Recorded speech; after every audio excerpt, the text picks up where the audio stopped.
Picture this: red and blue lights in your mirror. Your heart rate spikes. And before you've said a single word, everything you do from this moment on is evidence. In Florida, traffic stops aren't about serving and protecting. They're about control, compliance, and citations.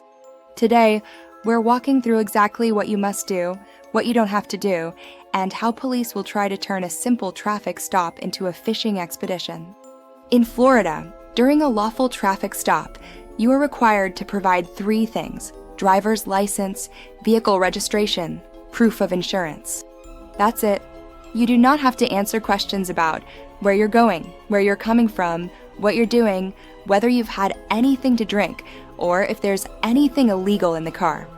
Silence is not suspicious. Silence is protection. In Florida, yes, police can order you out of the vehicle during a lawful traffic stop. This comes from long-standing Supreme Court precedent that Florida follows. But here's the key difference: you must comply with the order. You do not have to answer questions while doing so. When stepping out, move slowly, follow commands, say nothing beyond what's required. Compliance is not consent. Yes, absolutely. Once you exit the vehicle, roll up the windows, turn off the engine, lock the doors. Why? Because "I smell marijuana" is one of the most abused claims in Florida policing. Locked doors limit alleged smells, plain view claims, unauthorized searches. If they want inside, they'll need consent, probable cause, or a warrant. If an officer tells you to, stand in a specific spot, sit on the curb, move away from traffic, you should comply. But again, you do not have to talk, you do not have to explain, you do not have to engage. Standing where told does not waive your rights. This is one of the most important questions you can ask: am I being detained, or am I free to go? If they say, "You're free to go, leave immediately," "You're being detained, now rights shift." This question forces the officer to define the encounter. If they can't articulate a lawful reason, the detention becomes questionable. Let's talk about R.A.S, reasonable articulable suspicion.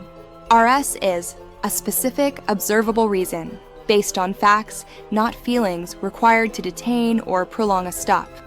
Important distinction in Florida: a traffic violation is R.A.S to stop you. It is not R.A.S to prolong the stop.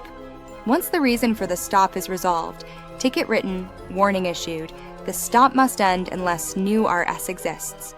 You can ask, what is your R.A.S for continuing this detention? Most officers will dodge the question. That dodge tells you everything. Courts have consistently held traffic stops cannot be extended without independent R.A.S fishing expeditions violate the Fourth Amendment. Key rulings Florida relies on: Rodriguez versus United States, stops cannot be prolonged without R.A.S Pennsylvania versus Mims. Officers may order drivers out, but not interrogate without cause. Rights only work if you assert them. Police are trained to keep you talking, get you nervous, get you to consent. Your best tools are silence, calm compliance, clear questions. If this helped you, backhand index pointing right, like the video backhand index pointing right, subscribe backhand index pointing right, hit the notification bell. And if you want deep dive breakdowns of real police encounters, check out Audit the Audit, Long Island Audit, Lackluster, The Civil Rights Attorney. These channels show you how the law actually plays out on the street.